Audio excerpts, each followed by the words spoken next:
ও মা, শীত তো আইসা পড়লো, পিঠা খাওয়াইবা না? ঠিক এই রকম কথাটা শুরু হয়ে গেছে আজ থেকে। আমার ঘরে প্রায় 1 সপ্তাহ ধরে শীত এসে পড়েছে, পিঠা খাওয়াও। তো ভিডিওটা আমি কিন্তু আগের দিন বিকেল থেকে শুরু করেছি।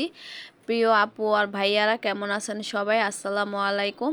তো আজকে আমি ভাপা পিঠা বানিয়ে দিলাম বিকেলবেলা। তো শুরুতেই দেখতে পাচ্ছেন যে আপনাদের ভাইয়াকে দিয়ে আমি একটা নারকেল কাটিয়ে নিয়েছি, আর এই তো ভাপা পিঠা বানিয়ে দিচ্ছি যে ছেলেমেয়েরা সন্ধ্যাবেলা টিফিনে খেয়ে নেবে। তো পিঠাটা কিন্তু খেতে খুবই দারুণ হয়েছিল। আর আমি কিন্তু সব সময় যেইভাবে পিঠা তৈরি করি সেটাই আপনাদের সাথে শেয়ার করলাম। আমি সব সময় চেষ্টা করি ছোট ছোট পিঠা বানানোর জন্য। তো খুবই মজা হয়েছিল। আর পরের দিন দুপুরের রান্নার জন্য আমি সব কিছু কাটা বাছা করে তৈরি করে নিচ্ছিলাম। সকালবেলা তো রুটিন নাস্তা করি, সেটা আর ভাবলাম যে দেখানো দরকার নাই।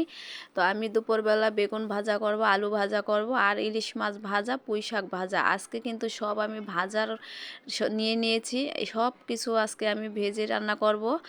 অথচ আমি কিন্তু এই বেগুনটা যে কাটলাম মাঝে কিন্তু একটু পোকা হয়েছিল, সেটা আমি ফেলে দিলাম। আর আলুটাও এইভাবে পিস পিস করে কেটে নিয়েছি। আর এইভাবে আলু ভাজা করলে কিন্তু খেতে দারুণ লাগে। কোন কোন আপুরা এইভাবে ভাজা করে খান আমাকে কিন্তু কমেন্টে জানিয়ে যাবেন। তো ইলিশ মাছটা কিন্তু আমি আগে থেকে একটু কেটে নিয়েছিলাম, সেটাকে আমি এখন একটু মাঝে ফালি ফালি করে নিব যাতে করে মশলাটা ভালোভাবে ভিজে যায়।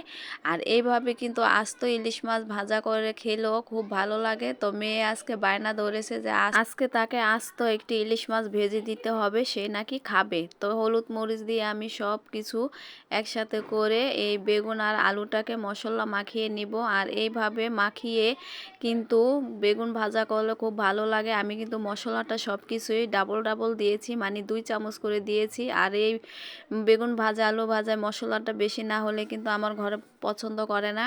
আমি কিন্তু সব সময় বরাবর বলি যে আমার ঘরে কিন্তু ঝালটা সবাই পছন্দ করি, আর ঝাল খেতেও ভালোবাসি। তো এইভাবে হাতে মাখিয়ে নিলাম। আর মাছটাকেও একই সাথে আমি মশলাটা মাখিয়ে নিব, হলুদের গুঁড়া, মরিচের গুঁড়া, ধনিয়ার গুঁড়া, লবণ দিয়ে।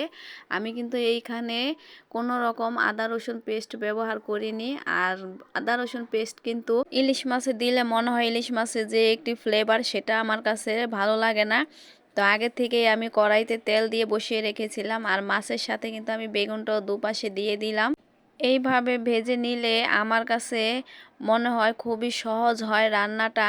আর বেগুন ভাজা হলে তো আর কোনো কথাই নেই, সাথে যদি হয় ইলিশ মাছ। আর 3-4টা শুকনো মরিচও কিন্তু দিয়ে দিয়েছি এর সাথে খাবারের জন্য। তাই আজকে কিন্তু দুপুরবেলা আমার ঘরে সব ভাজা দিয়ে খাওয়া হবে। এইভাবে করে আমি সবগুলো ভেজে নিলাম। আজকের এই ভিডিওটা আপনাদের কাছে কেমন লেগেছে? ভালো লাগলে লাইক কমেন্ট শেয়ার করে ছোট পেজটি ফলো দিয়ে পাশে থাকবেন।